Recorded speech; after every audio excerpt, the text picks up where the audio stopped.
Rage on that beat, going crazy.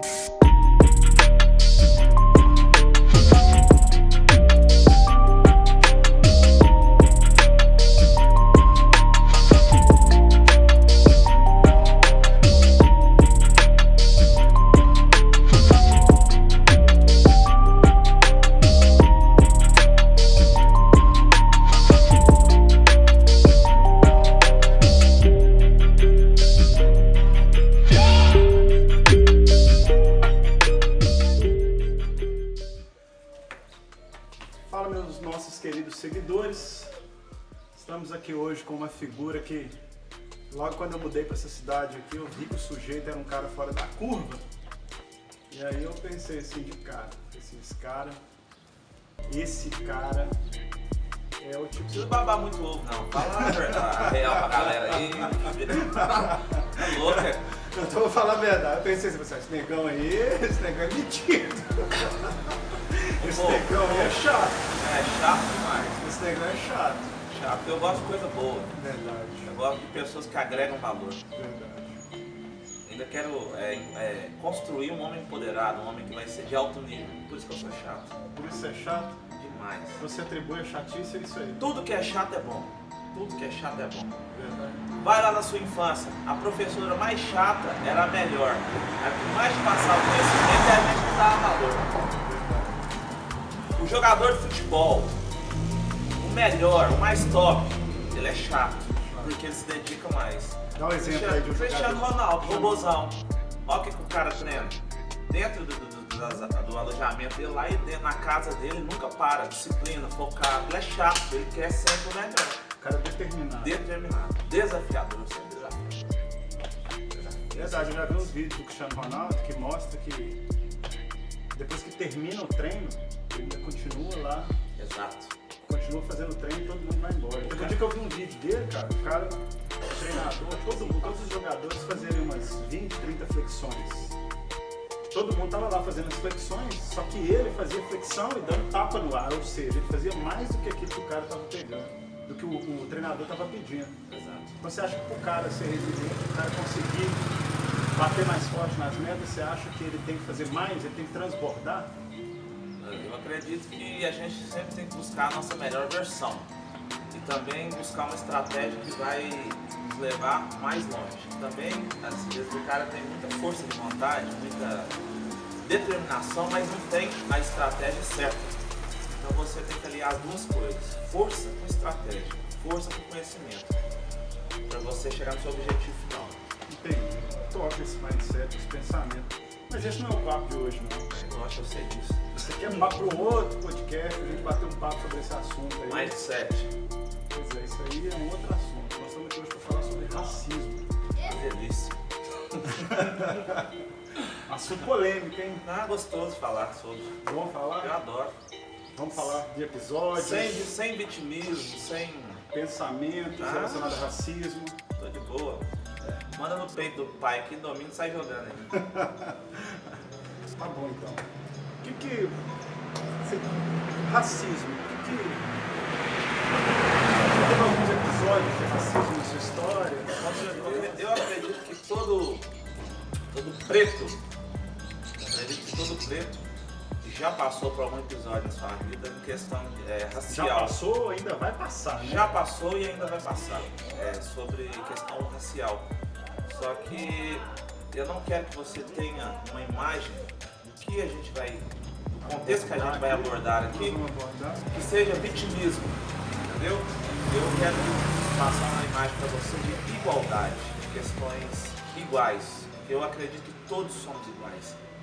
Nem o branco é melhor do que o preto e nem o preto é melhor do que o branco. Somos iguais. Verdade. Perante a lei dos homens, que deveria ser assim, mas não é.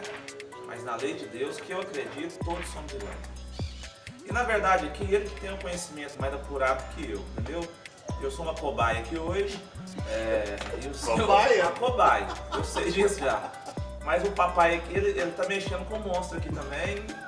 A hora que ele achar que ele tá um passinho na frente, eu tô dois na frente dele. Vou deixar ele conduzir a situação. Boa. Mas isso aí tem a ver com o que você acabou de falar aí também, na resiliência, né? De continuar caminhando. É sempre desistir nunca. pai que nasceu para ser um campeão, vencedor. Então, olha só. Eu sou pardo, né? Filho de pai preto. Família da parte paterna. Você falou uma coisa sobre quem vocês consideram Preto. Depois você vai olhar a nomenclatura de diferença de etnias. Ali existe o pardo, né? Existe, mas Tanto é que você... na Constituição... Exato. Mas você falou pardo, em qual sentido? Não, eu falei no sentido constitucional mesmo, no sentido de lei, né? Que existe os pardos, existe os índios. Até esse é um assunto que a gente vai abordar aqui sobre um concurso público que eu fiz no nível federal, que eu fui aprovado, e eu participei de um processo, porque eu participei como cotista nesse concurso, com vaga para negros, pardos. E quando a gente passa, existe um procedimento, depois a gente vai falar sobre isso, para poder garantir que realmente eu sou pardo, né? Que não é um cara louro ali dos olhos claros, que se disse negro, que inclusive Brasil, você conhece o Brasil, né? Mas tem é caso de pessoas que não são negros, que se intitulam como pardos ou negros para conseguir cotas. Na minha verdade, uma forma errada. Na minha Isso opinião, pois é outro assunto. Isso é um assunto polêmico, eu vou chegar nisso aí. E eu, baseado no conhecimento que eu tenho sobre o processo de escravidão no Brasil, eu vou te dar minha opinião sobre isso, fazer o que eu acho sobre isso. E na realidade a visão que eu vou dar sobre esse assunto é uma visão de um grande escritor, que é o Laurentino Gomes, que escreveu um livro que chama Escravidão, que é uma das obras dele, e ele trata de forma cirúrgica, inclusive você usa muito esse termo, né? Qual? O cirúrgico, ele trata de forma cirúrgica. É um livro... Teve alguns capítulos do livro que eu li que eu confesso para vocês que eu chorei durante a leitura, mas enfim. Eu acredito que em muitos aspectos da vida você tem que ser cirúrgico. E você tem que agir na hora certa, mas você vai agir de uma vez só. Você não vai entrar para perder. Então, mas olha só, a gente vai puxar esse gancho aí, mas o papo aqui é o seguinte, eu quero saber o seguinte, eu gostaria de saber, eu sou de uma cidade, eu sou de Belo Horizonte, que é a capital do estado de Minas Gerais. E hoje faz 4 anos que eu moro numa cidade de 12 mil habitantes, conforme o último censo de 2010. Martinho Campos, Minas Gerais. Martinho Campos, Minas Gerais, é uma cidade pequena, né? É uma cidade que as pessoas têm um mindset um pouco diferenciado das pessoas da capital. E a minha pergunta é, como que é ser negro numa cidade do interior? Como que é? E você consegue notar alguma diferença? Com certeza. De tratamento, a sua história, você foi criado aqui, nascido e crescido aqui? Bom, eu acho que essa questão que você me abordou entra na questão cultural. Em primeiro ponto, na cultural no globo mundial. Mas como a gente está falando no nosso contexto aqui, numa cidade pequena, com culturas, às vezes, com pessoas que têm um mindset como eu vou diferenciado, vou usar esse termo, diferenciado, para não usar o pequeno. Diferenciado, eu vou falar uma situação que eu presenciei, que eu... Você vivenciou que eu ou presenciou? vivenciei. Você vivenciou. Que eu vivenciei. Então você participou da narrativa. Cara, igual eu acredito que a igualdade, todos somos iguais. Um dia eu entrei dentro de uma padaria aí, que eu não vou citar o nome, é claro, e tinha outro preto lá. Gente, quando eu falo preto, porque a forma certa de se referir a nós pretos é preta. O termo negro mudou agora, mas é preto, porque negro é negativo. Vamos lá. Cheguei lá, tinha outro preto. Só um gancho. O Laurentino Gomes, nessa obra espetacular, ele fala sobre isso. De onde que vem essa parte pejorativa de falar negro? Negrito. Pois é, mas e aí? Pula Beleza, entrei dentro da padaria e tinha outro pretão lá, outro negão. Aí eu cheguei lá, eu acredito que a gente tem uma comunicação corporal também. E por ter essa questão cultural, eu vi que ele se sente inferior. Mas isso é uma questão cultural, que o cara tem que entender que ele é igual, que não tem ninguém melhor do que ninguém. Cheguei lá, a moça que estava atendendo ele... Deixa eu só puxar um gancho aqui, só para ficar claro. Existem vários tipos de linguagem. A linguagem verbal, a linguagem corporal. Ele está falando sobre a linguagem corporal. Tem um livro do Dale Carnegie, que depois eu vou deixar na descrição para vocês o link que eu li, chama Como Fazer Amigos e Influenciar Pessoas. Esse livro ele aborda justamente isso, sobre como que as pessoas falam com o corpo. Mas certo, eu cheguei lá, esse cara estava sendo atendido pela a moça lá, a funcionária, e ela perguntava as coisas para ele, aí ele respondia. Ele falava assim, se abaixava a cabeça. Sim. Isso aqui é um sinal de inferioridade. Ele se sentia... Submissão. Submissão. Ele também inferior. Aham. Ele se sentia inferior. Ela perguntava de novo, ele respondia e abaixava a cabeça. Eu sempre fui assim. Eu acho que não é nariz em pé. Ou o papai... Eu já fazia isso, mas não sabia. Ele me ensinou. Não é nariz em pé. É queixo erguido. O pai chegou na padaria, puf, com a caixa lá em cima, cabeça erguida, tranquilão. Cheguei, olhei pra ele. Aí ele olhou pra mim... E ele ficou assim, não é que eu sou melhor do que ninguém, mas ele achou minha postura diferente da dele. Ele se sentiu um cara que, poxa, esse cara é um Que cara que esse- empoderado, né? Isso, o que esse cara tem de diferente? Por que ele age assim? Eu cheguei, conversei com a menina, brinquei com ela, fui atendido e saí. Mas eu observei que ele ficou reparando na forma que eu me comportava. Porque ele falou assim, pera, aqui tem algo diferente. Por que esse cara se comporta assim? Aí é uma série de fatores, mas graças a Deus na minha vida sempre passaram pessoas que agregaram valor, me ensinaram. Ele é o meu mentor, mestre, e me ensinou muito, mas há 10 anos atrás aconteceu isso com ele. Eu entrei dentro de um bar, ele olhou pra mim e depois de muito tempo ele falou, velho, a primeira vez que eu te vi, eu acho que até aqui no nosso vídeo você falou sobre isso, Aham. esse cara tem algo diferente. Tal. Não é que é algo diferente, velho. É você se comportar como igual. Sim. Não existe ninguém melhor do que ninguém. Você tem capacidade, você tem poder. Existe um leão aí dentro que está pedindo para sair, mas você não deixa. Por quê? Segurando ele. Isso por quê? Com medo da opinião das pessoas. Eu não vou fazer isso porque fulano, beltrano, ciclano vai falar isso. Eu vou te ensinar uma coisa que eu estou aprendendo, velho. Então eu estou usando agora. Dane-se. Foda-se. Oh, o poder dessa palavra. Eu tô amando essa Um palavra. livro aí sobre essa tendência, chama O Poder do Dane-se, Foda-se. foda-se, velho. É. Se você tá fazendo bem, você tá tentando crescer, evoluir, tá fazendo nada pra prejudicar ninguém, por que não? Essa é a pergunta. Então, mas vamos explorar melhor esse assunto. Olha só, você me falou que você entrou dentro da padaria e que você percebeu, né, você teve a percepção Corporal. de que esse jovem que estava lá, esse Exato. rapaz, era um negro, era um preto, era um preto. E você percebeu que ele estava numa posição de submissão o tempo Exato. inteiro nas respostas O que ele tempo dava. inteiro. O tempo inteiro. Isso é tão engraçado. Mas vamos investigar isso um pouquinho mais. Por que o povo negro no Brasil se comporta dessa forma? Porque com submissão? eu acredito que isso é uma programação que ainda existe na questão do mindset, nos hábitos, da cultura que foi estabelecida, que aí até hoje está enraizada. Enraizada, né? Radicada também. Enraizada. E tem pessoas que ainda não saíram de fora da bolha, da caixa, e começou a observar de um lado de fora, entendeu? A submissão, se sentir inferior, achar que só porque o cara tem um poder aquisitivo financeiro maior, ele é melhor. Não, isso não significa que ele é melhor. Isso pode significar que ele às vezes trabalhou mais por aquilo. Não que ele é melhor do que eu. Mas uma coisa também eu aprendi, tem que ficar claro. As pessoas utilizam muito um conceito de Nicolau Maquiavel, que todo mundo até conhece essa frase, tanto é que hoje você utiliza a palavra maquiavélico como adjetivo de quê? De maldoso, né? Então, isso é uma herança que vem de Maquiavel, que Maquiavel falava assim, os fins justificam os meios. Ou seja, a pessoa, independente do que ela faça, o que importa é o resultado. E um exemplo clássico, para ficar claro para todo mundo, você já viu quando a pessoa mora num bairro, por exemplo, e mora um vizinho de frente que mora numa casa espetacular, anda em carros maravilhosos e todo mundo fala que aquele cara é foda. Mas depois de um tempo, a Polícia Federal bate na casa do cara e todo mundo descobre que o cara era traficante. Ou seja, todo mundo visualizava um resultado, mas dispensava os meios que a pessoa chegou até aquilo ali. Então, Exato. eu comecei a perceber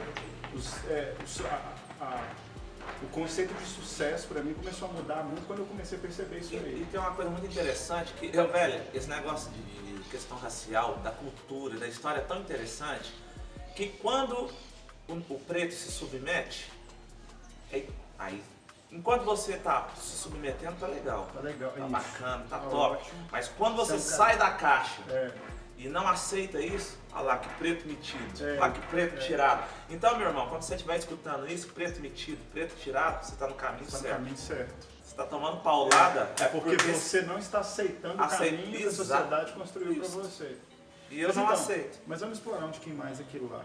Quando aconteceu esse episódio dentro da padaria, que você viu essa questão da submissão, o meu pensamento eu comecei a observar, porque aí nós vamos resgatar uma coisa de infância.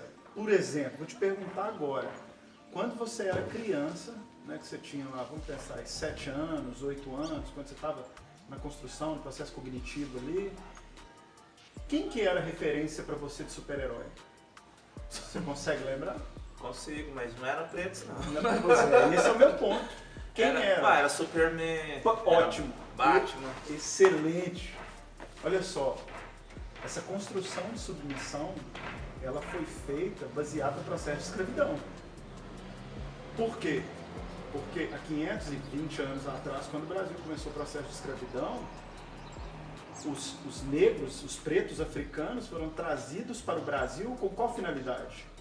Escravos. Com a finalidade de serem escravizados de trabalho para poder construir um lugar que havia sido descoberto, que era o Brasil, não é verdade? E eles viriam para cá para quê? Para serem submetidos ao processo de escravidão. Exato. Você concorda que eles vieram para cá já submissos? Com certeza. Então, Concordo plenamente. pois é, olha só. Nós estamos falando de 500 anos atrás, meus amigos.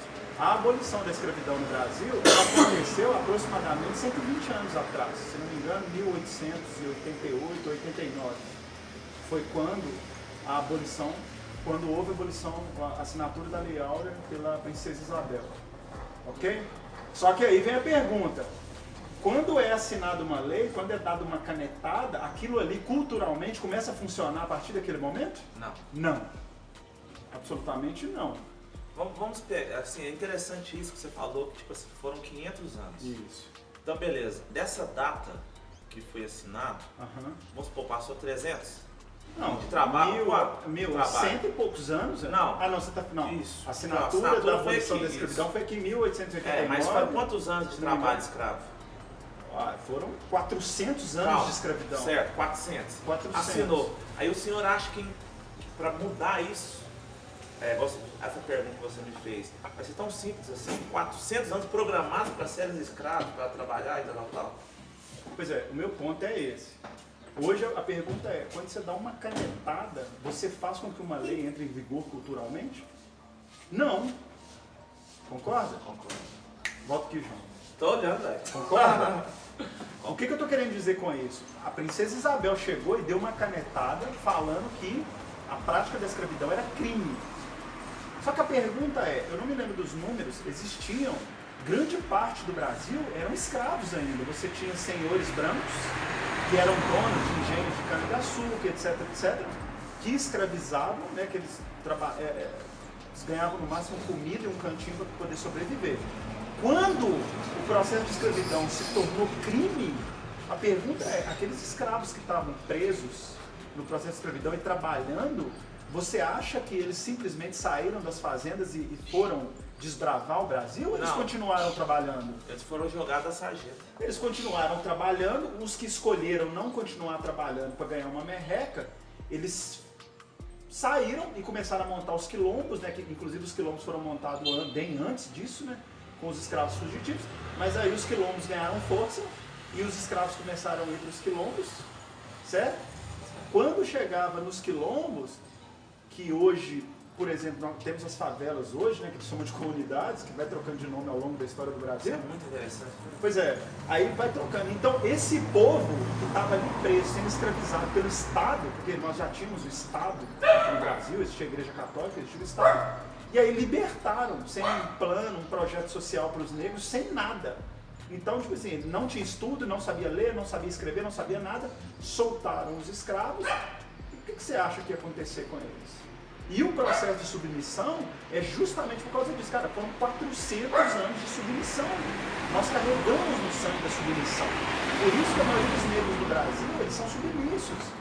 Eles se portam submissos. Chegou a hora de mudar, viu, Campeão? Pois é, mas... Chega, basta. Pois é, então aí eu te pergunto, por que o Superman, que era a sua referência de super-herói?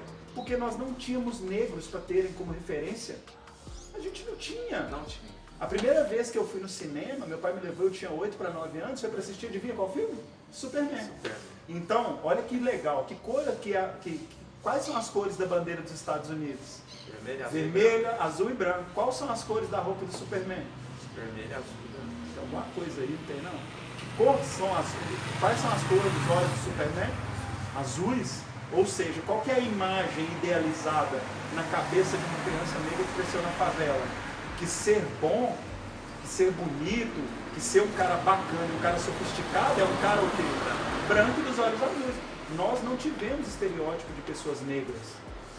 Até hoje. Vocês têm? Pois é. Então, mas se eu te brincando, perguntar hoje, se você tem uma referência de um cara negro para você se espelhar nele, nós temos vários. Inclusive que morreram na luta pelo povo negro. Martin Luther King, Malcolm X, temos Barack Obama, temos a Michelle Obama, a gente tem vários. Mandela.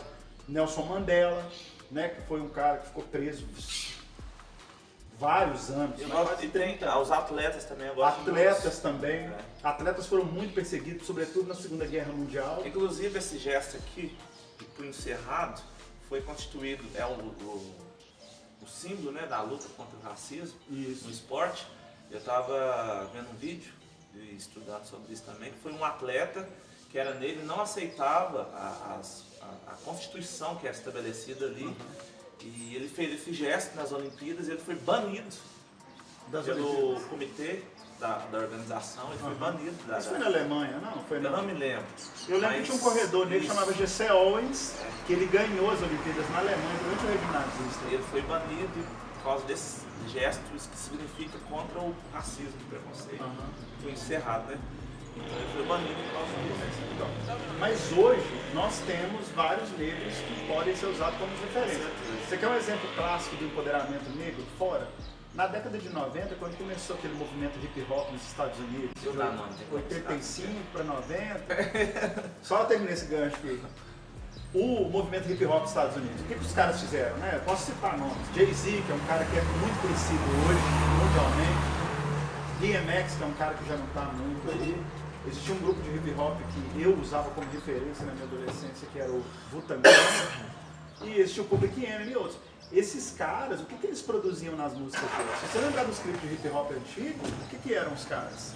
Cordão de ouro, diamante, tênis, ou seja, para eles mostrarem que o povo negro também. Você já está tocando na questão dos Estados Unidos, depois a gente vai entrar nessa questão que eu gosto de abordar demais, velho.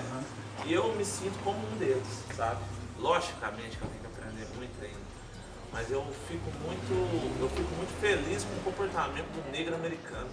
Isso aí é uma... A visão que o negro americano tem é totalmente diferente do brasileiro.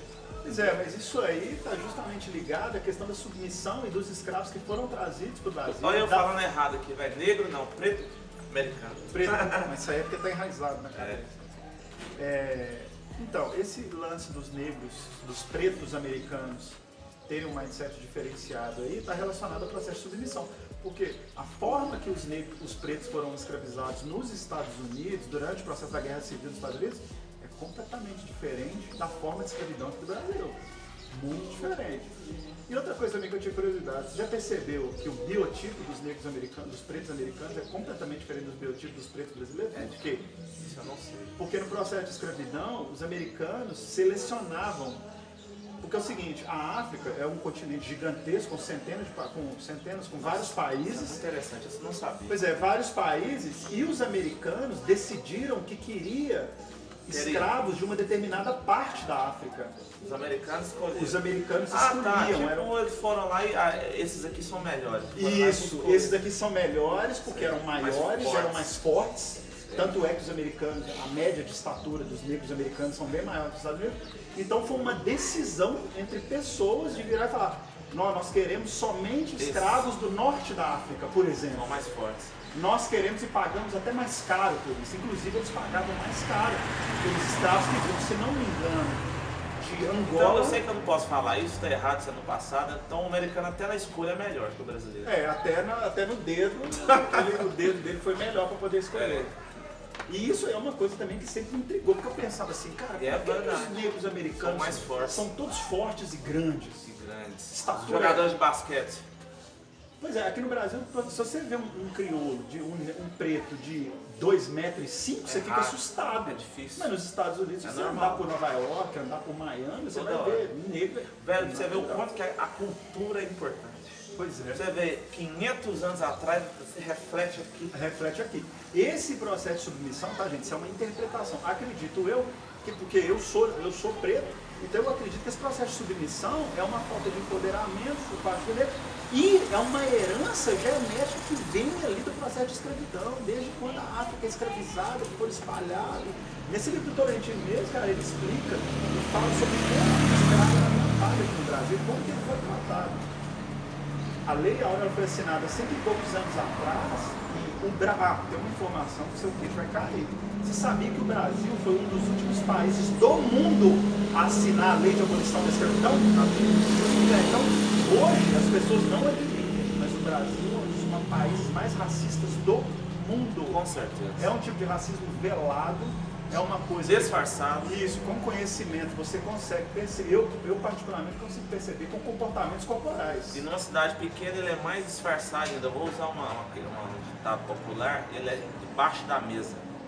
Ele não é exposto a escancar. Debaixo do tapete, né? Vamos varrer debaixo do tapete. Detalhes, detalhezinhos. Mas eu já sei disso. Mas se eu falar para outras pessoas, elas não vão me entender. Vai falar que isso é coisa da minha cabeça. Sim. Para você ver o quanto isso é poderoso, quando a pessoa vira para você e fala, isso é coisa da sua cabeça. Eles falam isso. Isso é para desraizar completamente a Para questão. cair o rego da bunda.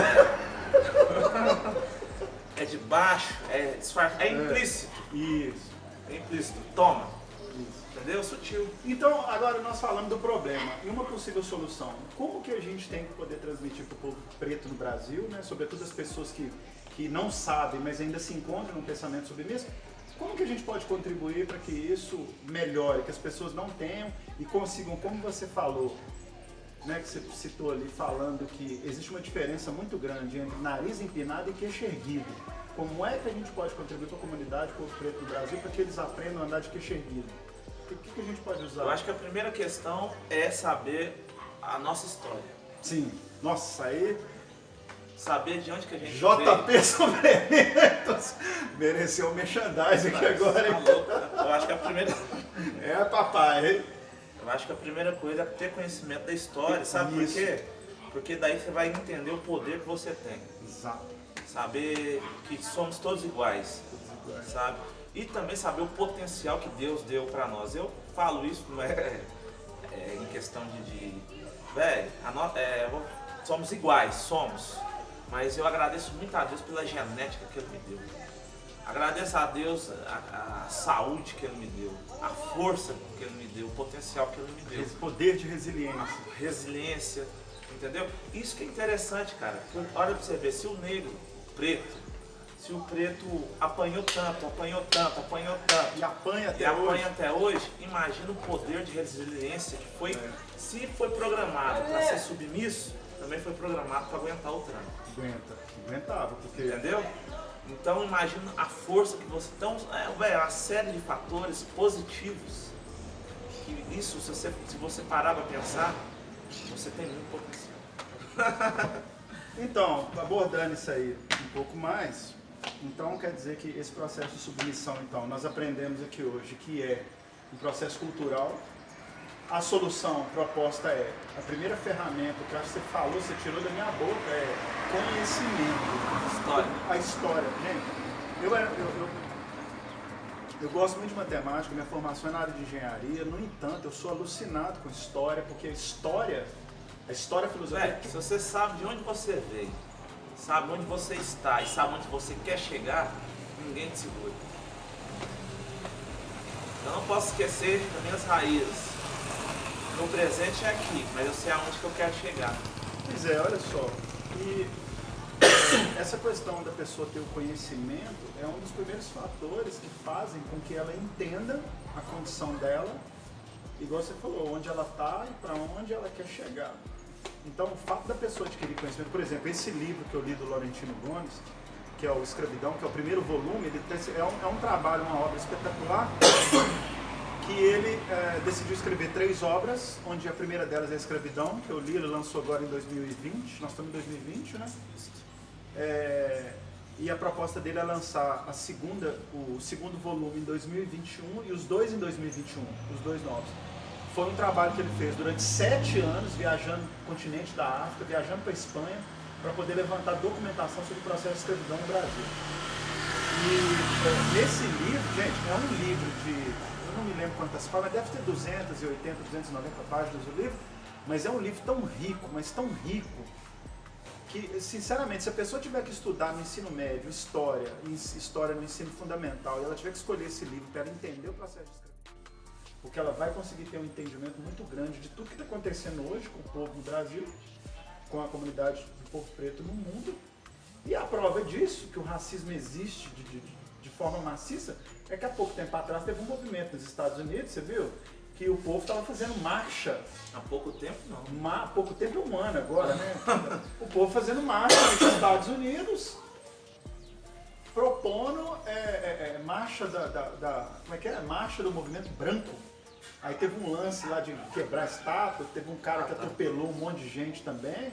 Ou seja, em pleno século XXI, depois de 120 anos aproximadamente de assinatura da abolição da escravatura no Brasil, ainda tem movimentos racistas. E lembrando algo que é muito importante, que um amigo meu se expôs para mim, eu achei muito interessante.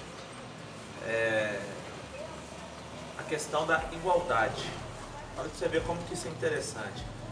Pode chegar um dia, uma época, porque se a gente não tratar isso como igualdade, o jogo pode virar. Que o negro vai ficar superior e o branco vai ficar submisso.